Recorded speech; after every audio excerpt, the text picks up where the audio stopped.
aquele que vem sem causa aparente, que surge do nada, que te deixa com os olhos abertos no teto e uma sensação estranha no peito que você não consegue nomear com facilidade.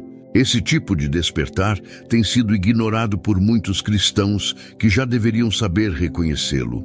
E o preço desse silêncio tem sido alto. Samuel era uma criança. Dormia no templo, próximo à Arca da Aliança, num tempo em que, repare bem no que a Escritura diz, a palavra do Senhor era escassa naqueles dias, não havia visão frequente. 1 Samuel 3:1. Esse detalhe não é decorativo. O narrador sagrado está descrevendo um ambiente de seca espiritual.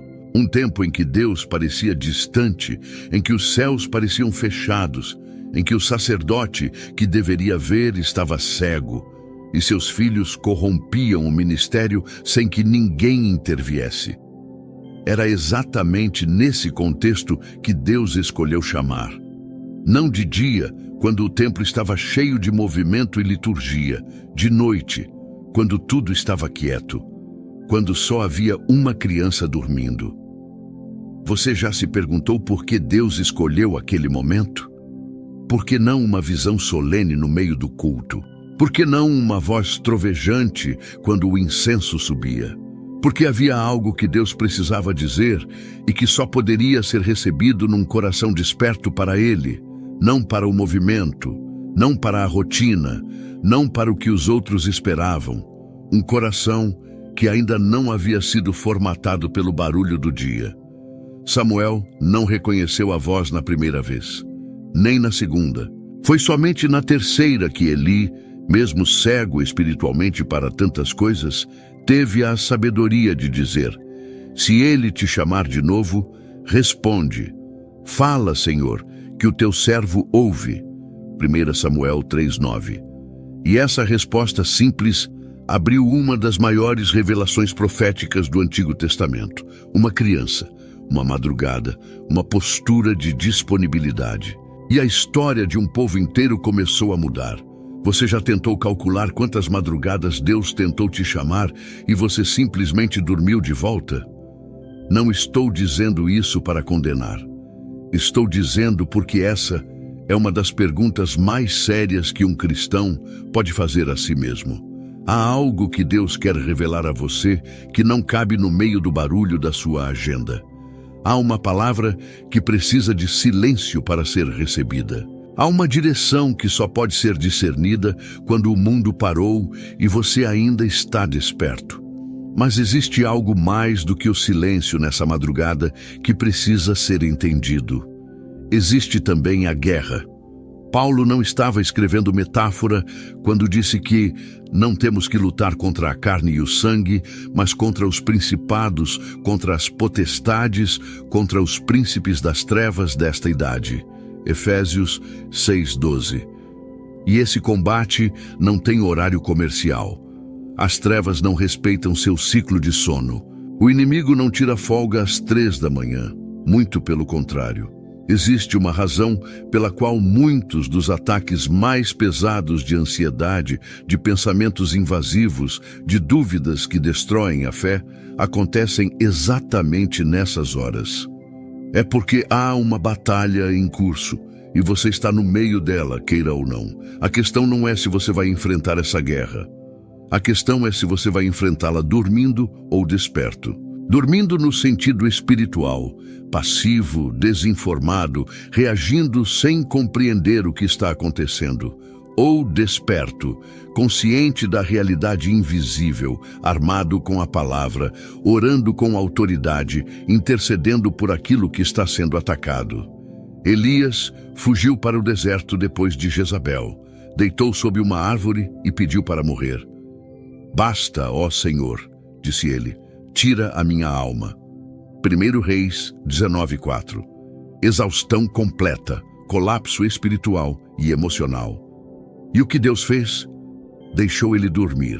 Mas depois mandou um anjo tocá-lo e dizer: levanta-te e come, porque o caminho é longo demais para ti. 1 Reis 19:7. Repare, Não houve repreensão pelo colapso. Houve pão assado, água fresca e instrução para se levantar.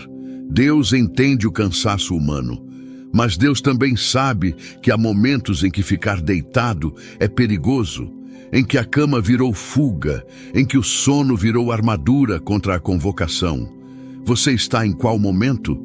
No momento do descanso necessário que Deus mesmo providenciou? Ou no momento em que o sono virou uma maneira de não ter que ouvir o que Deus está tentando dizer?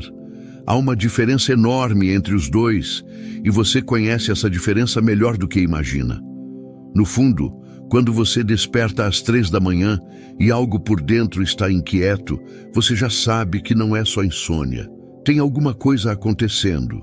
Pode ser uma preocupação que você não conseguiu resolver durante o dia.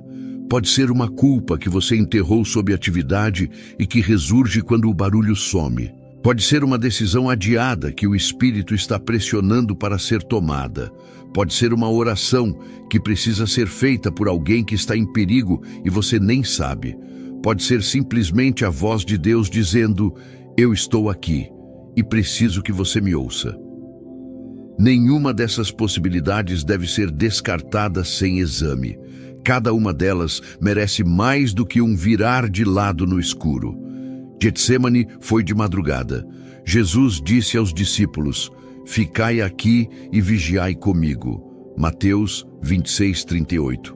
3 vezes ele voltou e 3 vezes os encontrou dormindo. E disse algo que ressoa com uma força perturbadora. O espírito, na verdade, está pronto, mas a carne é fraca. Mateus 26:41. Ele não estava falando sobre sono físico apenas. Estava falando sobre a incapacidade de se manter presente nos momentos decisivos. Estava falando sobre a tendência humana de se ausentar justamente quando a presença é mais necessária. Os discípulos perderam Getsemane dormindo. Você se perguntou alguma vez o que teria sido diferente se eles tivessem ficado acordados? Se tivessem orado, se tivessem estado presentes naquele momento em que o Filho de Deus suava sangue e precisava de intercessão humana? Não podemos saber. Mas sabemos que eles dormiam quando deveriam ter estado de joelhos. E você, nas suas madrugadas, o que tem feito com o tempo em que os outros dormem e você está acordado? Existe uma teologia do tempo noturno que a igreja quase perdeu. Não é misticismo, não é espiritualidade esotérica. É simplesmente o reconhecimento de que Deus opera no silêncio das horas que ninguém reivindica. Enquanto o mundo dorme e as demandas sociais estão suspensas, existe uma janela de acesso à presença divina que tem características únicas. Os antigos entendiam isso de um modo que nós, com nossos celulares e playlists de meditação, muitas vezes não conseguimos mais acessar. O Salmo 63 foi escrito por Davi num deserto, não num palácio.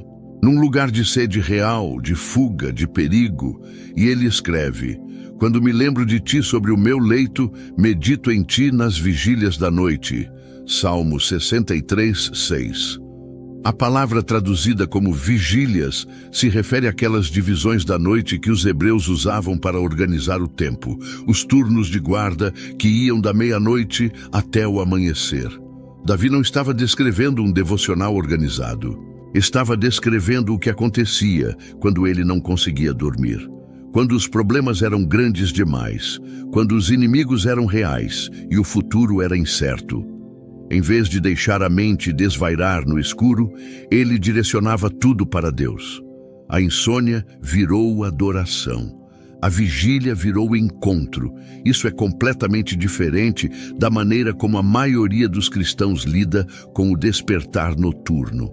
A maioria vai direto para o celular, abre as redes sociais, começa a consumir conteúdo que não alimenta nada.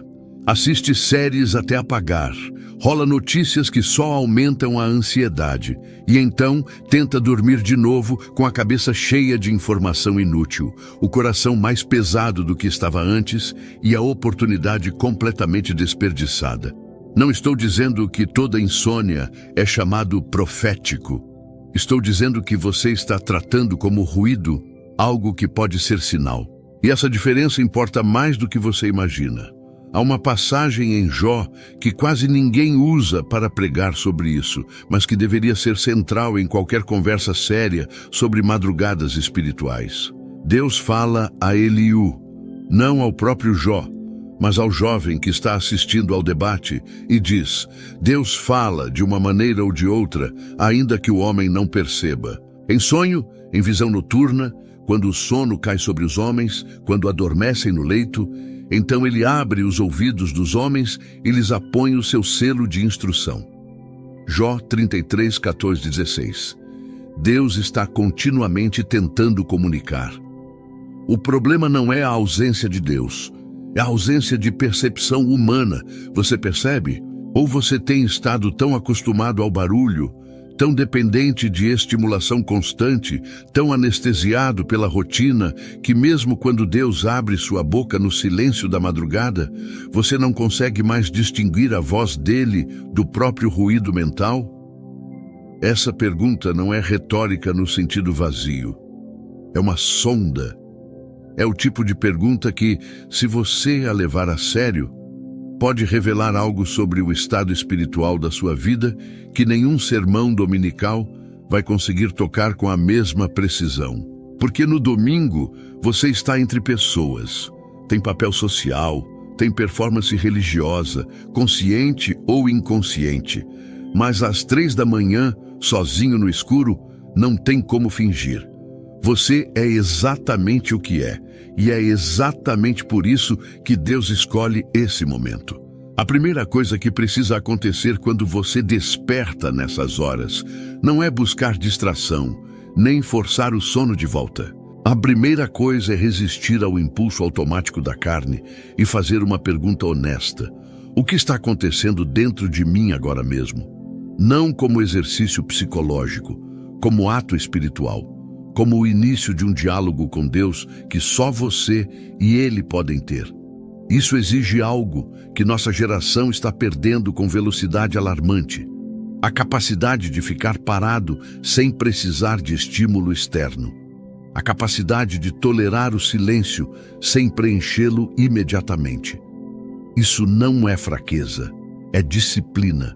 É a mesma disciplina que permitiu a Davi escrever os Salmos no deserto, que permitiu a Paulo cantar nas prisões, que permitiu a João receber o Apocalipse numa ilha de exílio.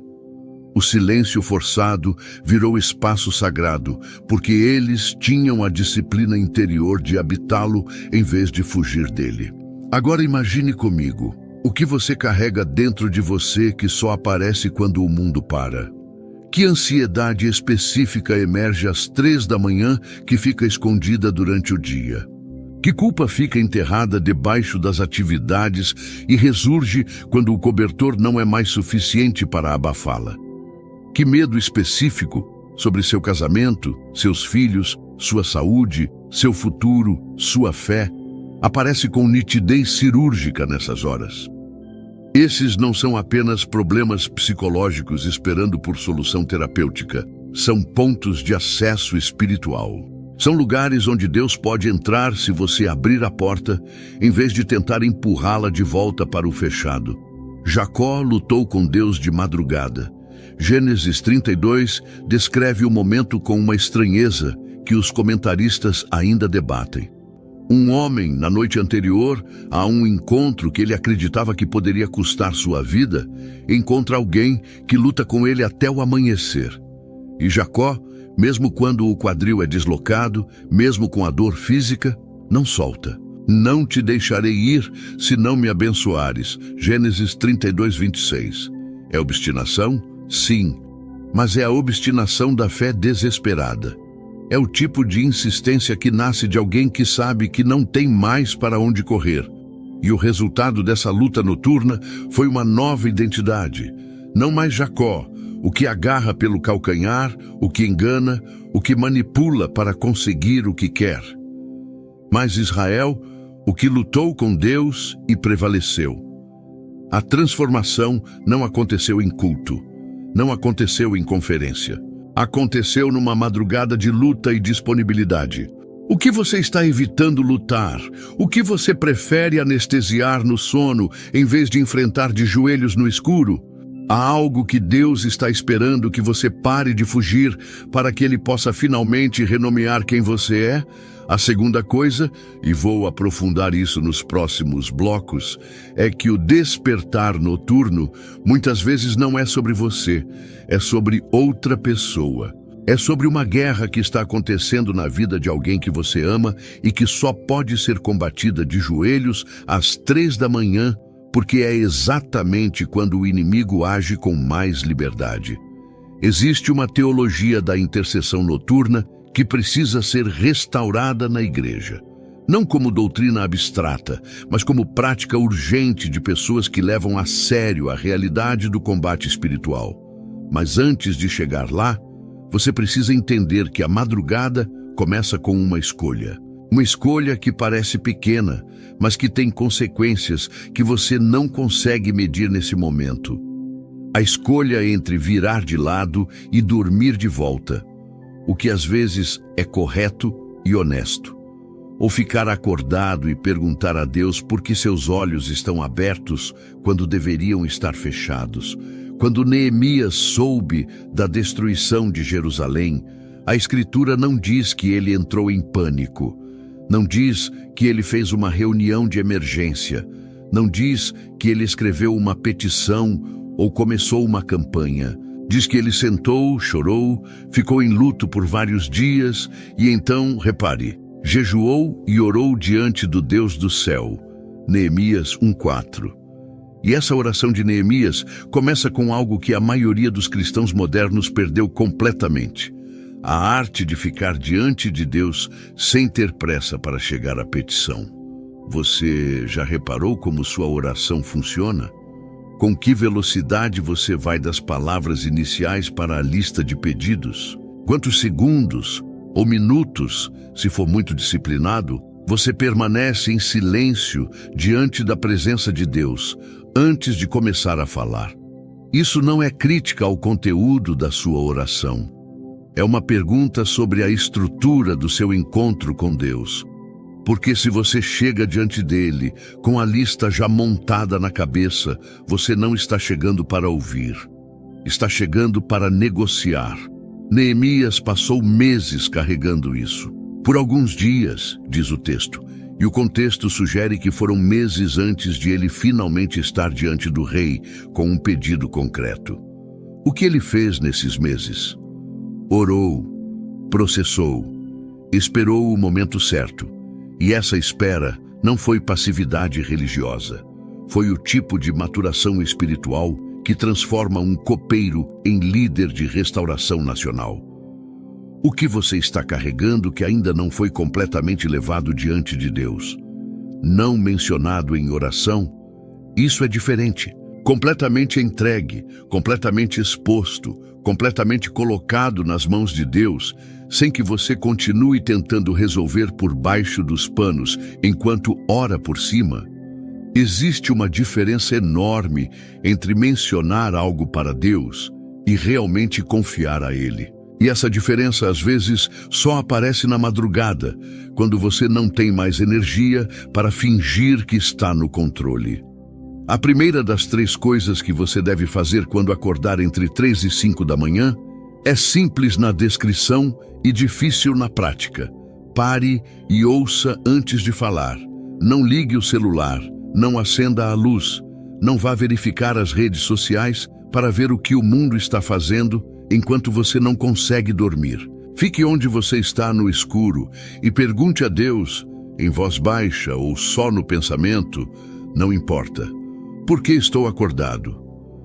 Isso parece simples demais para ser levado a sério. Mas é justamente essa simplicidade que a maioria das pessoas recusa. Porque ficamos condicionados a acreditar que espiritualidade é algo que acontece em ambientes controlados. Na igreja, no devocional da manhã, no retiro espiritual. Não no leito às 3 da manhã, com o cabelo bagunçado e a boca sem escovar. Mas a palavra não sustenta essa versão asséptica de encontro com Deus. Deus falou a Samuel enquanto ele dormia, a Jacó enquanto ele lutava no barro, a Elias enquanto ele estava exausto debaixo de uma árvore, a João enquanto ele estava exilado e provavelmente cheio de dúvidas sobre o sentido de tudo. Deus não precisa do seu melhor momento. Ele precisa da sua disponibilidade real. Isaías 54 diz: O Senhor Deus me deu língua de erudito para que eu saiba dizer ao cansado uma palavra que o sustente. Ele me desperta manhã após manhã, desperta o meu ouvido para que eu ouça como os eruditos. Essa é uma das imagens mais belas e menos pregadas sobre como Deus educa os seus servos. Não num seminário, não numa biblioteca, mas numa escola de despertares matinais, onde Deus mesmo é o professor e a matéria principal é aprender a ouvir. Desperta o meu ouvido para que eu ouça. Isso pressupõe que ouvir precisa ser ensinado, que o ouvido espiritual não funciona no automático, que há um processo de educação divina que inclui ser acordado repetidamente, consistentemente, para receber instrução. E isso implica que Deus está investindo ativamente no seu despertar. Não é coincidência, não é desequilíbrio hormonal. É escola. Você está matriculado nessa escola? Ou você tem reprovado nas aulas que acontecem às 3 da manhã? Existe um padrão que aparece de forma surpreendente em diferentes momentos da Escritura. Deus instrui seus servos nas horas de transição entre a noite e o dia. Não há plena luz do meio-dia, quando o intelecto humano está no pico e a confiança em si mesmo é maior. Mas naquele momento limiar, quando a noite ainda não terminou e o dia ainda não começou, quando o ser humano está em seu estado mais permeável, quando as defesas baixam e o coração está mais aberto do que em qualquer outro momento, Abraão acordou cedo de manhã para ir ao lugar que Deus havia mostrado. Repetidamente, a Escritura registra que Abraão acordou de manhã cedo para obedecer. Moisés subiu ao monte de madrugada para encontrar Deus, e Moisés se levantou de madrugada e subiu ao monte Sinai. Êxodo 34:4. Jesus, de madrugada, sendo ainda muito escuro, levantou-se e saiu, e foi a um lugar deserto e orava. Marcos 1:35. Não foi à tarde, quando a agenda permitia, foi enquanto todos dormiam, porque havia algo naquele silêncio que o dia não poderia oferecer. Você já se perguntou o que Jesus orava nesses momentos? Que palavras saíam dos lábios do Filho de Deus quando o mundo ainda dormia e ele estava sozinho no escuro? A Escritura não registra o conteúdo, mas registra o padrão, e o padrão é eloquente. Mesmo o Filho de Deus encarnou a prática de se separar regularmente nos momentos de maior silêncio para estar na presença do Pai. Se ele precisava disso, o que nos faz pensar que nós não precisamos? A segunda coisa que precisa acontecer quando você acorda nessas horas, e estou falando agora sobre algo que vai além do individual, que vai além do seu próprio coração, que toca a realidade de pessoas que você ama, é interceder com autoridade, não interceder como costume religioso. Não orar porque é o que um bom cristão faz às 3 da manhã para ter uma boa história para contar no grupo. Mas orar como alguém que entende que há uma batalha real acontecendo, que o tempo de oração não é desperdiçado, que cada palavra levantada em fé tem peso real na dimensão espiritual. Ezequiel 22:30 registra uma das declarações mais perturbadoras e menos citadas de toda a Escritura. E busquei dentre eles um homem que levantasse o muro e se pusesse na brecha perante mim por esta terra, para que eu não a destruísse, mas não o achei. Deus estava procurando um intercessor, não um pregador, não um líder espiritual de plataforma, um homem que ficasse na brecha, um homem que se pusesse entre o julgamento e o povo, e não encontrou. Essa frase deveria nos perturbar profundamente, porque ela revela que há momentos em que a ação de Deus sobre uma situação depende, dentro da lógica da aliança que ele mesmo estabeleceu, da intercession humana fiel. Não porque Deus seja impotente, mas porque ele escolheu operar através da cooperação com aqueles que ele criou à sua imagem. Ele busca parceiros, ele busca intercessores. E quando não encontra, o julgamento segue seu curso. Você está na brecha? Ou você tem dormido enquanto as brechas ao redor de você, no seu casamento, na vida dos seus filhos, na sua igreja, na sua cidade, ficam abertas e sem cobertura espiritual?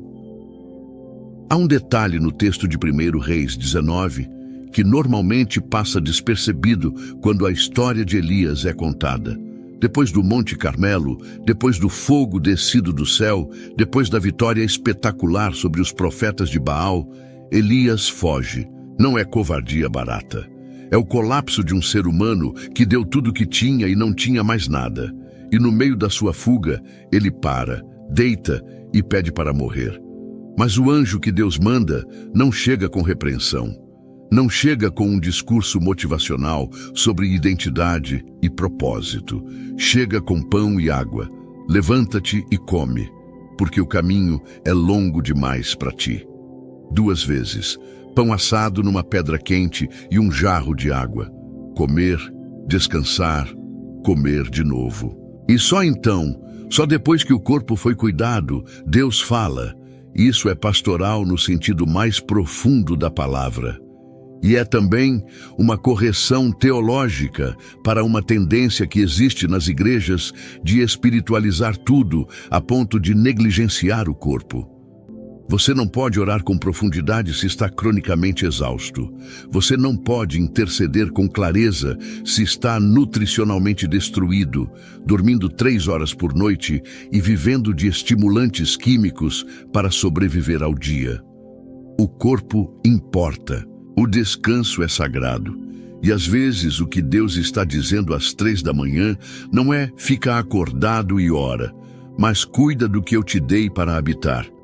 Mas é crucial, isso só se aplica quando o corpo realmente precisa de descanso e não está usando o sono como fuga espiritual. E você conhece a diferença. Seu próprio corpo te diz a diferença. Quando você desperta e há inquietação no espírito, que não é cansaço físico, quando há algo que pressiona por dentro, que não é desequilíbrio químico, quando há uma presença no silêncio que te mantém acordado sem causa aparente, isso não é o corpo pedindo descanso. Isso é outra coisa completamente. A segunda coisa que você precisa fazer quando acordar entre 3 e 5, e estou chegando agora na aplicação que mais muda vidas na prática, é examinar o que está vivo dentro de você naquele momento. Não com autocrítica destrutiva, não com o martírio emocional de quem transforma a madrugada em sessão de autopunição, mas com a honestidade cirúrgica de alguém que sabe que Deus está de olho e que nada pode ser escondido no escuro da noite. O Salmo 139 descreve a onisciência de Deus com imagens que deveriam transformar completamente a forma como você entra na sua madrugada. Onde me irei do teu espírito, ou para onde fugirei da tua face? Se subir ao céu, lá estás tu. Se fizer no Seol a minha cama, lá também estás. Salmo 139, 7 e 8. Depois vem o versículo que mais importa para o que estou dizendo. As trevas não são trevas para ti. A noite é tão clara como o dia. As trevas e a luz são para ti a mesma coisa. Salmo 139, 12. Deus vê no escuro. Isso é mais do que fato teológico. É uma realidade que transforma o valor do tempo que você passa sozinho às 3 da manhã. Porque significa que aquilo que você não consegue ver, a confusão que você não consegue articular, o pecado que você ainda não nomeou, o medo que você ainda não admitiu, Deus vê com clareza perfeita.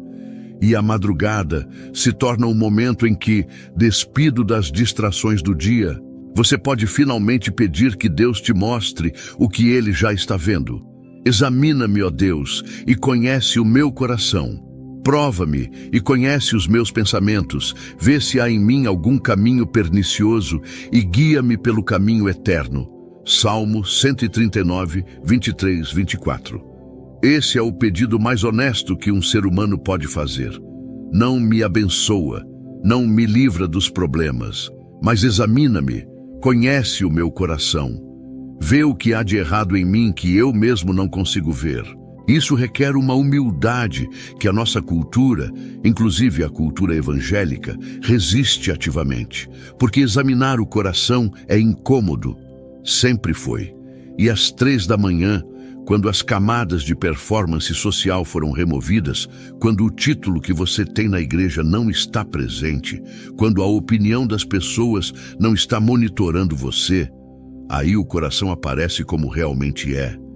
E o que aparece às vezes é surpreendente para as próprias pessoas.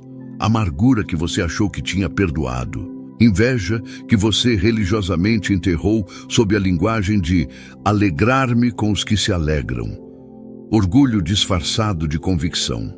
Medo disfarçado de prudência. Controle disfarçado de responsabilidade. Você já ficou acordado às 3 da manhã angustiado com algo que no fundo mesmo, era orgulho ferido? Já ficou sem dormir por causa de algo que na superfície parecia ser preocupação com outra pessoa, mas que na raiz era controle? Já teve insônia por causa de algo que você chamou de injustiça, mas que a examinar melhor era ressentimento cultivado? Não estou dizendo que todas as suas preocupações noturnas são pecado disfarçado. Estou dizendo que algumas são. E que a madrugada oferece a rara oportunidade de distinguir uma coisa da outra, se você estiver disposto a ser honesto. Jeremias chorou tanto que ficou conhecido como o profeta que chora. E seus lamentos nas lamentações são algumas das expressões mais cruas e honestas de dor que existem em toda a Escritura. O Senhor é justo, pois que me rebelei contra o seu mandamento. Lamentações 1:18. No meio de toda a dor, toda a desolação, toda a destruição, ele consegue chegar a esse ponto de honestidade. A rebeldia existiu, o julgamento foi justo e a misericórdia de Deus ainda é nova a cada manhã. As misericórdias do Senhor são a causa de não sermos consumidos, porque as suas misericórdias não têm fim, renovam-se cada manhã.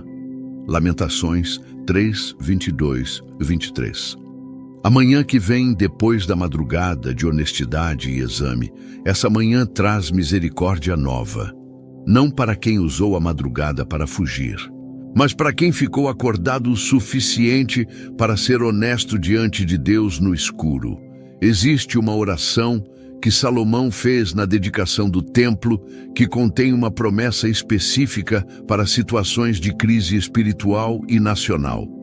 É longa, é detalhada, e no meio dela aparece algo que quase nenhum pregador usa quando fala sobre o famoso versículo que geralmente é destacado. O versículo que todo mundo cita é 2 Crônicas 7:14. Se o meu povo, que se chama pelo meu nome, se humilhar e orar e buscar a minha face e se converter dos seus maus caminhos, então eu ouvirei desde os céus e perdoarei os seus pecados e sararei a sua terra. Esse versículo é poderoso, é verdadeiro, é a base de muitas campanhas de oração. Mas o que vem antes dele, no versículo 13, é o que muda completamente o contexto. Se eu fechar o céu e não houver chuva, ou se mandar gafanhotos consumir a terra, ou se enviar pestilência sobre o meu povo. Deus está descrevendo situações de crise como chamados à humilhação. A seca não é apenas fenômeno climático. A praga não é apenas catástrofe biológica. São formas de Deus chamar seu povo de volta. E a resposta a esse chamado tem uma sequência que precisa ser respeitada: humilhação, oração, busca da face de Deus, conversão. Não apenas oração, não apenas busca, humilhação primeiro. Porque sem humilhação, a oração vira negociação e a busca vira barganha. E Deus não aceita barganha de alguém que ainda não dobrou o joelho no sentido real da palavra. Você está vivendo alguma forma de seca? Não necessariamente no sentido material, embora possa ser também isso, mas seca espiritual. Aquela sensação de que você está fazendo tudo certo na superfície, indo à igreja, lendo a Bíblia, participando das reuniões, mas que algo secou por dentro. As lágrimas não vêm mais na presença de Deus. A palavra não corta mais como cortava antes. O culto parece ritual e não encontro. A oração parece monólogo e não diálogo. Essa seca tem um nome, tem uma causa. E às 3 da manhã, quando o espírito está mais exposto, você às vezes consegue nomeá-la de um jeito que durante o dia você evita. A terceira coisa que você precisa fazer quando acordar entre 3 e 5 da manhã é a mais difícil das três, justamente porque é a mais simples. Declarar em voz audível, mesmo que em sussurro, o que você acredita sobre Deus naquele momento. Não o que você sentiu no último culto. Não o que o pregador disse no domingo. O que você agora, nesse quarto escuro, com todo o peso da sua vida real, acredita sobre quem Deus é e sobre o que Ele pode fazer. Isso é confissão de fé no seu sentido mais primitivo e mais poderoso. Não crédito religioso repetido mecanicamente, mas declaração viva de alguém que escolhe, contra a evidência do que está sentindo, acreditar no que a palavra diz sobre Deus. Isso é o que o Salmo 23 faz. Ainda que eu andasse pelo vale da sombra da morte, não temeria mal nenhum, pois tu estás comigo. Salmo 23, 4. Repare o tempo verbal. Ainda que eu andasse. Presente contínuo. Não depois que a sombra passar. Não quando estiver no outro lado, no meio do vale. Enquanto a sombra ainda cobre. Ali, naquele momento, a escolha de dizer, tu estás comigo. Isso muda o peso do quarto às 3 da manhã. Não porque a situação mudou, não porque o problema foi resolvido, mas porque a declaração de fé realinha o coração com a realidade que a fé percebe, não com a realidade que o medo projeta. E existe uma diferença devastadora entre essas duas realidades. Paulo e Silas estavam na prisão, com os pés presos no tronco, as costas abertas pelos açoites, em total escuridão, sem saber se sairiam com vida. E à meia-noite, Paulo e Silas oravam e cantavam hinos a Deus. Atos 16, 25. Não de manhã, quando a luz voltou e a esperança foi mais fácil. À meia-noite, no momento mais escuro, com dor física real, com futuro incerto, e essa declaração pública de adoração que os outros presos ouviram, que o carcereiro ouviu, que o céu ouviu, precedeu um terremoto que abriu todas as portas. O terremoto não veio primeiro. A adoração veio primeiro. A declaração de fé veio primeiro. E o que parecia o fim se tornou o ponto de virada. Você está esperando o terremoto para então adorar? Esperando a situação melhorar para então crer com mais facilidade? Esperando a certeza para então declarar? Mas é exatamente invertido. A adoração no escuro precede a luz que vem depois. A declaração de fé na madrugada prepara o terreno para o amanhecer que Deus está trazendo. Abraão, contra a esperança, creu em esperança. Romanos 4:18. Essa frase é paradoxal da melhor maneira. Contra a esperança. A situação humana não oferecia base racional para a esperança. A idade era avançada. O corpo estava como que morto. A promessa parecia biologicamente impossível. Mas creu em esperança. A fé não se ancora na situação, se ancora no caráter de Deus. E Abraão, descrito como aquele que não fraquejou na fé e não considerou o seu próprio corpo, Romanos 4:19, manteve a declaração ativa, mesmo quando tudo ao redor dizia o contrário. Isso é o que precisa acontecer às 3 da manhã, uma escolha deliberada de não deixar que a escuridão do quarto defina a realidade espiritual do momento. Uma escolha de abrir a boca, mesmo em sussurro, e dizer algo verdadeiro sobre Deus no meio de tudo que não parece verdadeiro sobre a sua vida. Há uma cena na vida de Jesus que precisa ser olhada com mais atenção do que normalmente recebe. João 11. Lázaro está morto há 4 dias. Marta sai ao encontro de Jesus com uma frase que mistura fé e acusação. Senhor, se tivesses estado aqui, meu irmão não teria morrido. João 11, 21. Maria, quando chega, diz exatamente a mesma coisa. E Jesus, chegando ao túmulo, faz algo que nenhuma teologia de glorificação fácil consegue explicar completamente.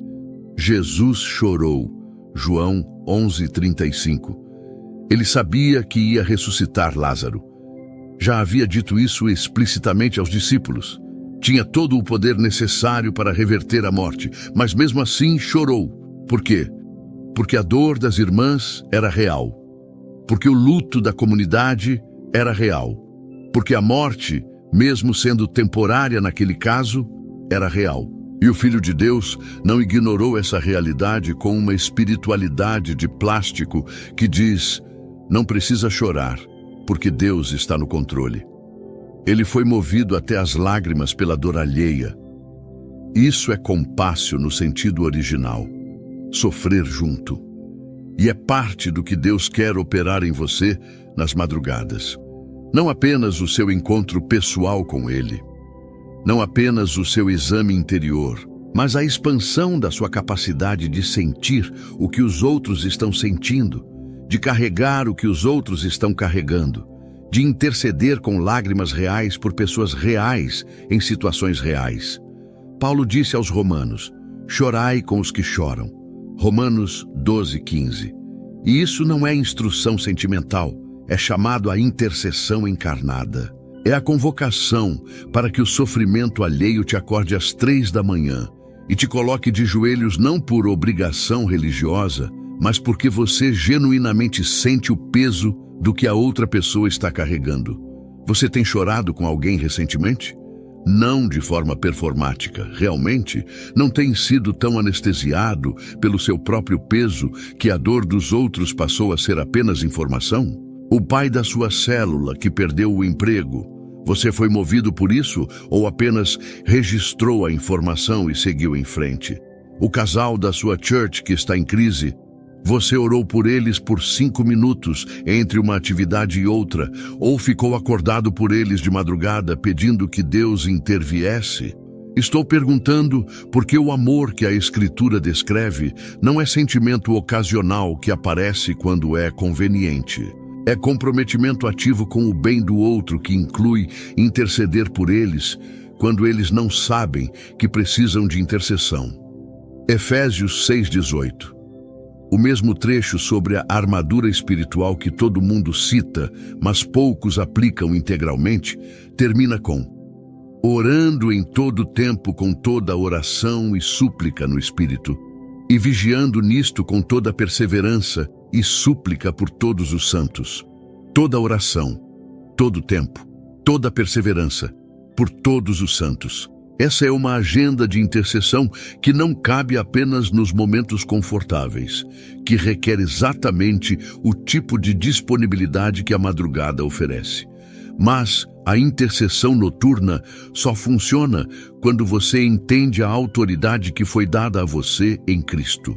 Não a autoridade do cargo religioso, não a autoridade do título eclesiástico, a autoridade que vem de estar em Cristo, que está sentado à direita do Pai, muito acima de todo principado e potestade e poder e domínio. Efésios 1:21. Essa posição não é simbólica, é real. E o crente que compreende essa realidade ora de forma completamente diferente do crente que ora apenas como exercício religioso. Você ora como alguém que tem autoridade ou como alguém que está pedindo um favor a um Deus distante e ocupado? Você intercede como alguém que está posicionado em Cristo, na vitória já conquistada, pedindo que essa vitória se manifeste em situações específicas? Ou você ora como alguém que ainda não tem certeza se Deus vai querer ajudar? Esse não é detalhe teológico. É a diferença entre intercessão que move e intercessão que apenas preenche tempo espiritual. Daniel orava 3 vezes por dia. mesmo quando foi decretada a proibição de orar a qualquer deus que não fosse o rei, mesmo quando sabia que ia para a cova dos leões, mesmo quando havia mais do que suficiente motivo para racionalizar uma pausa temporária na prática espiritual. E a Escritura diz que ele foi a seu quarto, onde havia janelas abertas para Jerusalém, e ali se ajoelhou 3 vezes ao dia, e orou, e deu graças diante de Deus, como fazia antes. Daniel 6:10. Como fazia antes. A crise não mudou o padrão. O perigo não alterou a prática. A ameaça não redesenhou a rotina. Há algo profundamente poderoso em manter a prática espiritual exatamente quando a pressão tenta suspendê-la. Porque é nesse momento que a prática deixa de ser costume religioso e se torna declaração de soberania. Não a soberania do crente, mas a soberania do Deus a quem o crente serve, que não é ameaçado por decretos humanos e que não precisa de condições favoráveis para ser adorado. O que a pressão da sua vida atual está tentando suspender? Que prática espiritual você tem cedido gradualmente, justificando com cansaço, com agenda, com a lógica razoável de que vai retomar quando as coisas melhorarem? E você não está percebendo que, quando as coisas melhorarem, é exatamente quando você vai precisar menos da disciplina espiritual do que precisa agora. Chegamos ao lugar onde a pregação sempre precisa chegar. O ponto em que a palavra para de ser informação e vira convocação. Onde não é mais possível ouvir e continuar igual. Onde a escolha precisa ser feita de forma clara, consciente e permanente. Tudo o que foi dito até aqui pode ser resumido em uma única afirmação. As horas entre 3 e 5 da manhã, quando você acorda sem razão aparente, não são um inconveniente. São um convite. Um convite para ouvir antes de falar. Um convite para examinar o que está vivo dentro de você, no silêncio onde nada pode ser disfarçado. Um convite para declarar, mesmo em sussurro no escuro, o que você acredita sobre Deus, contra tudo que o medo e a circunstância estão tentando te fazer acreditar. E um convite para interceder por aqueles que Deus coloca no seu coração nessas horas, que às vezes são as pessoas mais próximas de você e às vezes são pessoas que você nem consegue identificar, mas cujo peso você sente sem conseguir explicar. 3 coisas: ouvir, examinar, declarar.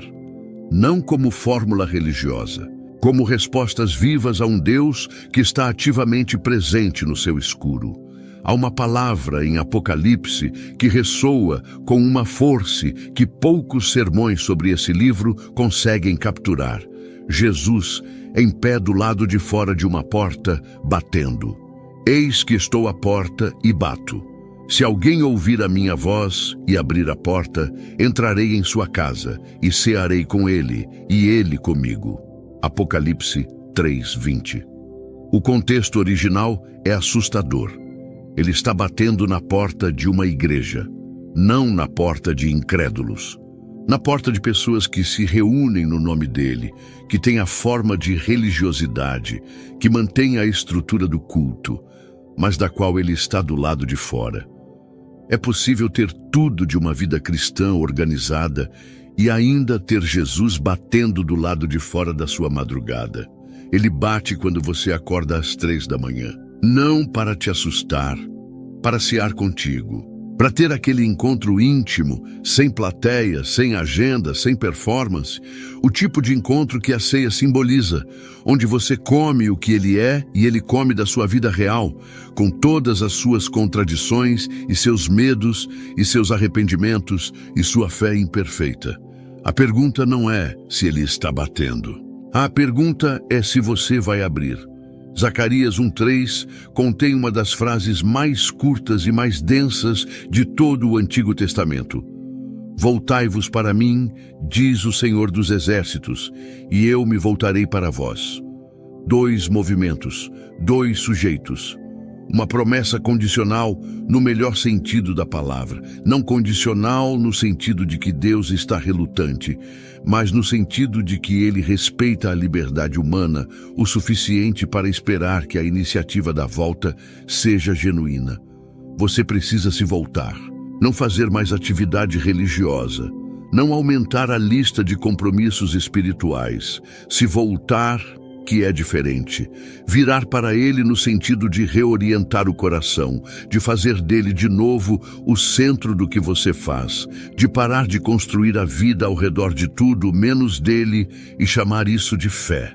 Essa volta pode acontecer às 3 da manhã, de joelhos no escuro, sem ninguém sabendo, sem post nas redes sociais, sem testemunho para dar no próximo domingo. Só você e ele. E a decisão silenciosa de que essa madrugada não vai ser perdida. Porque a madrugada que você perde dormindo, quando Deus está batendo, não volta. O filho que você podia ter coberto em intercessão e não cobriu, vai enfrentar batalhas que intercessão teria vencido antes de chegarem. O casamento que você podia ter fortalecido nas orações das madrugadas vai continuar sangrado enquanto você dorme. A decisão que você podia ter tomado com clareza, depois de ouvir Deus no silêncio, vai continuar sendo tomada com base no medo e na pressão das circunstâncias. Nada do que a madrugada oferece pode ser comprado com dinheiro, recuperado com esforço ou substituído com atividade. É uma janela. E janelas fecham. Mas enquanto ela está aberta, enquanto você está lendo isso, enquanto essa palavra ainda está viva em você, enquanto a consciência ainda responde ao peso do que foi dito, há uma escolha disponível. E ela é simples. Da próxima vez que você acordar às 3 da manhã, antes de virar de lado, antes de pegar o celular, antes de forçar o sono de volta, pare. Fique quieto por 30 segundos e pergunte a Deus em voz baixa: Senhor, por que estou acordado?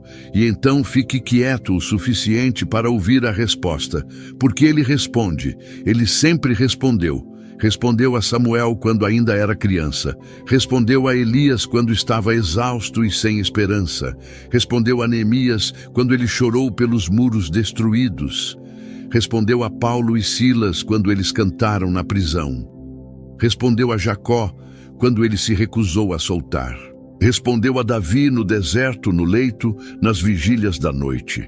E ele vai responder a você: clama a mim, e te responderei, e te anunciarei coisas grandes e ocultas que não sabes. Jeremias 33:3. Você está apenas acumulando informação religiosa. E informação religiosa sem revelação divina é como ter um mapa do tesouro sem saber ler as coordenadas. Jesus disse em João 5:39 e 40, vocês estudam cuidadosamente as Escrituras, porque pensam que nelas vocês têm a vida eterna. E são as Escrituras que testemunham a meu respeito. Contudo, vocês não querem vir a mim para terem vida. Veja que paradoxo impressionante. Os fariseus conheciam a lei, conheciam os profetas, conheciam cada detalhe das Escrituras, mas perderam completamente o ponto central, conhecer a Cristo. Estudavam a palavra, mas não conheciam o Verbo que se fez carne. E hoje, quantos não cometem o mesmo erro? Quantos não transformam o estudo bíblico em um exercício acadêmico, em uma competição de quem sabe mais versículos, de quem pode debater com mais eloquência? Mas Deus não está procurando eruditos religiosos. Ele está procurando corações famintos, espíritos sedentos, almas dispostas a ouvir sua voz e obedecer sua palavra. Porque a Bíblia não é um livro comum. Hebreus 4:12 nos revela, porque a palavra de Deus é viva e eficaz e mais afiada que qualquer espada de 2 gumes. Ela penetra até o ponto de dividir alma e espírito, juntas e medulas, e julga os pensamentos e intenções do coração. A palavra de Deus está viva, ela respira, ela pulsa, ela tem o poder de transformar sua realidade. Mas para que isso aconteça, você precisa se aproximar dela com a atitude correta. Pense em Samuel, aquele menino no templo. Ele ouvia uma voz, mas não sabia que era Deus falando. Eli, o sacerdote, teve que ensiná-lo. Vai deitar-te, se alguém te chamar, dize, fala, Senhor, porque o teu servo ouve. E quando Samuel finalmente aprendeu a ouvir, Deus lhe revelou coisas tremendas, palavras que mudaram o destino de uma nação inteira. Mas ele precisou aprender a postura correta, a disposição interior adequada. Você quer ouvir a voz de Deus? Então precisa vir a Bíblia, não como um crítico literário, não como um pesquisador frio, mas como Samuel. Fala, Senhor, porque teu servo ouve. Precisa vir com humildade, com reverência, com expectativa. Precisa vir sabendo que cada página foi inspirada pelo Espírito Santo e contém vida, direção, correção, consolação. Mas aqui está o problema. Vivemos em uma geração de pressa. Queremos respostas instantâneas, revelações em cápsulas, Deus no modo fast food. Abrimos um versículo aleatório, esperando uma palavra mágica para o dia, mas não dedicamos tempo para meditar, para mastigar a palavra, para deixar que ela penetre fundo em nossa alma. E então nos perguntamos por que nossa vida espiritual é tão rasa, por que nossa fé é tão frágil, por que não experimentamos o poder transformador das Escrituras. Davi, no Salmo 1, 2, 3, nos mostra o segredo. Antes, o seu prazer está na lei do Senhor, e na sua lei medita de dia e de noite. Ele é como árvore plantada junto à corrente de águas, que no devido tempo dá o seu fruto, e cuja folhagem não murcha, e tudo quanto ele faz será bem-sucedido. Meditar dia e noite não é ler correndo e seguir em frente. É ruminar, é refletir, é permitir que a palavra se infiltre em cada área de sua vida. Quantas vezes você lê um versículo pela manhã e à noite já esqueceu completamente? Quantas vezes fecha a Bíblia e 5 minutos depois está totalmente absorvido pelas preocupações do mundo? Isso acontece porque não aprendemos a meditar. Meditação bíblica não é esvaziar a mente, é enchê-la com a palavra de Deus, até que ela transborde em suas atitudes, em suas decisões, em sua maneira de ver o mundo. E aqui está uma verdade que poucos querem ouvir. Se você não está disposto a obedecer o que Deus fala, Ele não vai desperdiçar palavras com você. Tiago 1:22 é claro. Sejam praticantes da palavra e não apenas ouvintes, enganando-se a si mesmos. Você pode estudar a Bíblia 8 horas por dia, mas se não coloca em prática o que aprende, está apenas enganando a si mesmo. Está construindo uma fé teórica que desmorona na primeira tempestade. Jesus contou a parábola dos 2 homens que construíram casas. Um construiu sobre a rocha, outro sobre a areia. E quando veio a tempestade, a diferença não estava no conhecimento que tinham, mas na obediência que praticavam. O homem sábio não era aquele que apenas ouvia as palavras de Cristo, era aquele que as colocava em prática. A obediência é a ponte entre conhecer a palavra e experimentar o poder da palavra. Então, quando você abre a Bíblia, faça estas perguntas. Senhor, o que tu queres me mostrar aqui? Como isso se aplica à minha vida hoje? O que preciso mudar? Em que área preciso crescer? Porque estudar a Bíblia não é um exercício intelectual, é um encontro transformador com Deus. Não é sobre acumular conhecimento, é sobre ser transformado pela renovação da mente. E deixe-me dizer algo que vai mudar sua perspectiva. Deus não escreveu a Bíblia apenas para informá-lo, Ele escreveu para transformá-lo. Cada promessa, cada mandamento, cada história, cada profecia tem um propósito: moldar você à imagem de Cristo. 2 Coríntios 3,18 declara: E todos nós, com o rosto descoberto, Contemplando como por espelho a glória do Senhor, somos transformados de glória em glória na sua própria imagem pelo Espírito do Senhor. Quando você estuda a palavra com o coração aberto, algo sobrenatural acontece.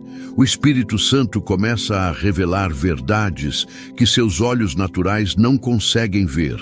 Ele conecta passagens, ilumina significados, aplica princípios eternos às suas circunstâncias específicas. Ele transforma letras em vida, palavras antigas em direção presente.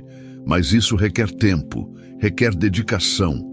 Requer que você desligue o celular, feche a porta, silencie as distrações e diga: Deus, eu vim aqui não para cumprir um ritual religioso, mas para te encontrar. Fala comigo. Muda-me. Usa a tua palavra para cortar o que precisa ser cortado, para curar o que precisa ser curado, para edificar o que precisa ser edificado. Agora, deixe-me levá-lo mais fundo. Porque há uma preparação necessária antes de abrir a Bíblia. Você não pode vir à presença de Deus de qualquer jeito, com o coração cheio de amargura, de orgulho, de pecado não confessado. Davi sabia disso. No Salmo 66:18, ele declara: Se eu tinha intenção de pecar, o Senhor não me teria ouvido. O pecado bloqueia a comunicação com Deus, cria um ruído, uma interferência que impede você de ouvir sua voz claramente. Antes de estudar a palavra, você precisa examinar seu coração. Precisa vir diante de Deus com transparência absoluta e dizer: Senhor, sonda-me, revela-me qualquer coisa em mim que te desagrada, perdoa-me, purifica-me, prepara meu coração para receber tua palavra. Porque um coração impuro não pode receber semente pura. Um coração endurecido não pode ser penetrado pela verdade. Jesus contou a parábola do semeador. A mesma semente caiu em 4 tipos de solo diferentes e produziu resultados completamente diferentes. Não era problema com a semente. A palavra de Deus é perfeita. O problema estava no solo, no coração que a recebia. Alguns corações são como o caminho pisado, duros demais para que a palavra penetre. Outros são superficiais, recebem com alegria, mas não têm profundidade. Outros estão cheios de espinhos, de preocupações mundanas que sufocam a palavra. E apenas alguns são terra boa, preparada para receber e frutificar. Que tipo de solo é seu coração hoje? Está duro pelas decepções da vida? Está superficial pela falta de compromisso?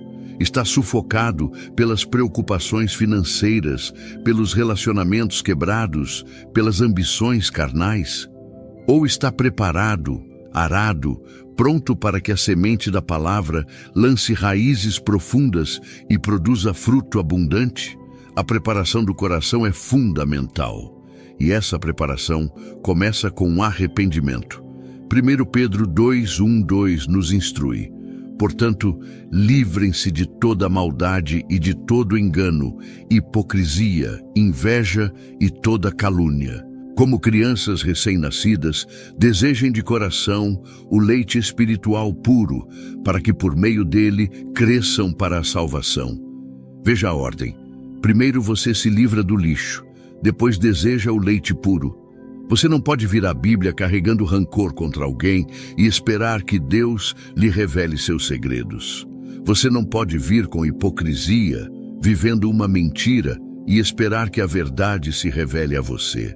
Deus se revela aos humildes, aos quebrantados, aos que têm fome e sede de justiça. E quando você vem com o coração preparado, algo extraordinário acontece. As palavras que você leu centenas de vezes, de repente, ganham um significado novo. Versículos que pareciam mortos na página, de repente, pulsam com vida. Histórias antigas se tornam espelhos nos quais você vê sua própria jornada refletida. Pense em Neemias. Ele estava no exílio, servindo ao rei da Pérsia, quando ouviu notícias sobre o estado deplorável de Jerusalém. E o que ele fez?